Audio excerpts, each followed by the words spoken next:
Hello, I'm Sam Reckford, Chief Financial Officer of the Diocese of Newark. I am pleased to be able to present a proposed Diocesan Council budget for 2019 and talk about our priorities for the coming year. While budgets themselves are not very exciting, this is an exciting time in the life of the diocese, and the budget is, to some degree, a reflection of these new possibilities. While the numbers are crunched by my finance staff and me, we don't operate in a vacuum. The Budget and Finance Committee is instrumental in setting up the budget, and monthly financial reports and the budget are reviewed and approved by the full Diocesan Council. Before getting into the 2019 budget, let me do a very quick review of our 2018 results. While our overall income was about as expected, that masks our strong pledge income figures, about $45,000 ahead of budget. That pledge surplus, along with administrative expenses being $25,000 below budget, drove a surplus of more than $60,000. There were a handful of other items that differed substantially from budget, but they largely offset each other. Now, moving on to 2019. We've constructed a conservative budget with a small surplus for the year. Income and expenses are budgeted to decrease about 1% from last year's budget. We'll first look at the components of income. Pledge income, budgeted at $2,065,000, generates 2/3 of our total income. We are thrilled to be able to budget a $45,000 increase in pledge income this year because we came into budget season with the expectation that pledges would be down due to an expected $30,000 cut from our highest pledging congregation. However, as the pledges started coming in, we found that many other congregations' excitement about the future of this diocese translated into higher pledges, which made up for that shortfall 2.5 times over. While not every pledge has been received yet, I can report that 54 congregations have increased their pledge and that our total pledge income will climb substantially. As you can see from this chart, after falling significantly during the Great Recession of 2008 to 2010, pledges have been in a fairly tight range. This is the 10th consecutive year of pledge income between $2 and $2.1 million. At $110,000, we are maintaining the same budget for Alleluia gifts. We are also maintaining the same budget for outreach grants at $180,000. However, because we were able to raise $130,000 in 2018 due to two special events, Bishop Mark's farewell luncheon and Bishop Carley's consecration, we are going to take that surplus $20,000 and add it to the budgeted outreach amount in order to award total grants in excess of $200,000 this year. Next, we have two income items generated by our investment portfolio. The first is investment income. We draw a 4.25% distribution from certain funds whose income supports the council budget. Because the income is based on a 12-quarter averaged market value, we see an increase for 2019 despite the 2018 market losses. The 2015 values were replaced with significantly higher 2018 values. We also collect an investment administration fee of 0.25% on all of the funds in the DIT, and it adjusts every quarter, so there is no income smoothing there. If the market doesn't rally, this income will actually drop a little this year. Rental income is generated from two tenants at 31 Mulberry Street, Victoria Foundation and Sadie Nash.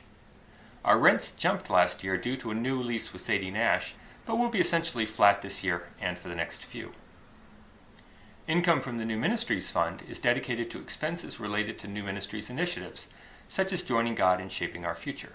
At $85,000, we are reducing our draw by about $40,000 from this past year's actual and $100,000 from last year's budget. Because we had a nice surplus last year, we are once again recycling it into ministry. If the budgeted amount of $75,000 exceeds the final 2018 surplus, we will make up the difference with funds remaining from our prior surpluses.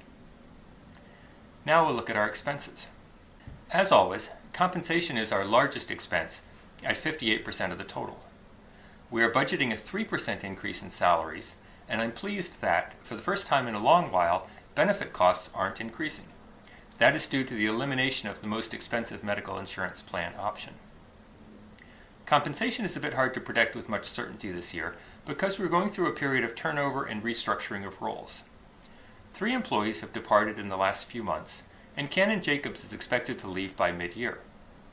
The bishop's vision for the future, which is subject to change, entails splitting Canon Jacobs' position into two separate roles, canon to the ordinary and canon for congregational life, and adding a canon for pastoral care, which may be full or part-time.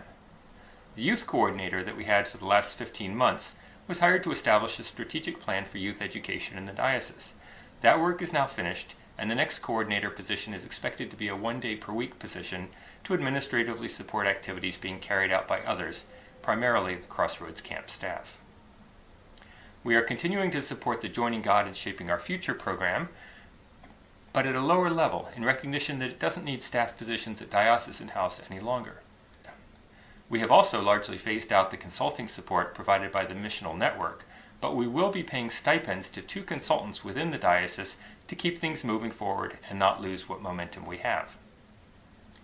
The increase in our youth budget is due to an increase in our contribution to Crossroads Camp from $4,100 to $10,000. The Anti-Sexism Task Force was mandated by Convention last year and was funded by Council mid-year. We'll continue to fund it this year and next.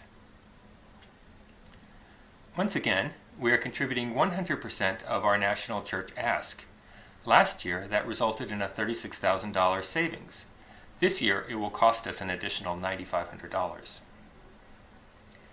Communications is growing because we found that supporting the websites for 27 of our congregations has gotten to be too much to handle internally. It has now been outsourced, and that is adding to our budget. We may have to consider charging for the service or finding less expensive technology. Province 2 has not been functional this past year, and our expectation is that nothing will change in the coming year. IT spend is increasing $11,000. Late in 2018, we decided to hire a consultant to help us both manage the existing systems and plan for a new accounting and IT architecture, resulting in a higher budget. Lastly, search and call is remaining at $30,000, which we believe to be a responsible, sustainable level. This year and next, our contribution will go to cover the $70,000 overage from the 2018 search and call, and beginning in 2021, we will begin to accumulate funds for the next search. Last year, I reported that the 2018 budget benefited from wind in our sails due to 4 largely non-recurring items: the surplus from 2017, a rising stock market, increased rental income, and lower national church assessments. And that 2019 would be a much tougher budget year since I didn't expect 3 of them to continue. Well, it isn't quite that bad. Once again, we have a surplus that we can rely on. We're still getting some benefit from the equity rally, but it is diminished. Rental income is not rising significantly. And worst of all, our national church assessment is up $9,500 instead of down $36,000, resulting in a $45,000 swing. In summary, I'm very happy that we were able to overcome those headwinds and present a balanced budget that continues to fund our priorities. I'm thrilled by the support we are getting from our congregations and look forward to the diocesan staff being able to provide more and better support for our congregations and clergy with our anticipated new staff alignment. In advance of convention, if you have any questions or comments about the budget, please feel free to reach out to me. I hope that you will join me at the Budget Forum at convention, where we can meet in person and engage in a dialogue. Thank you for making it all the way to the end without falling asleep.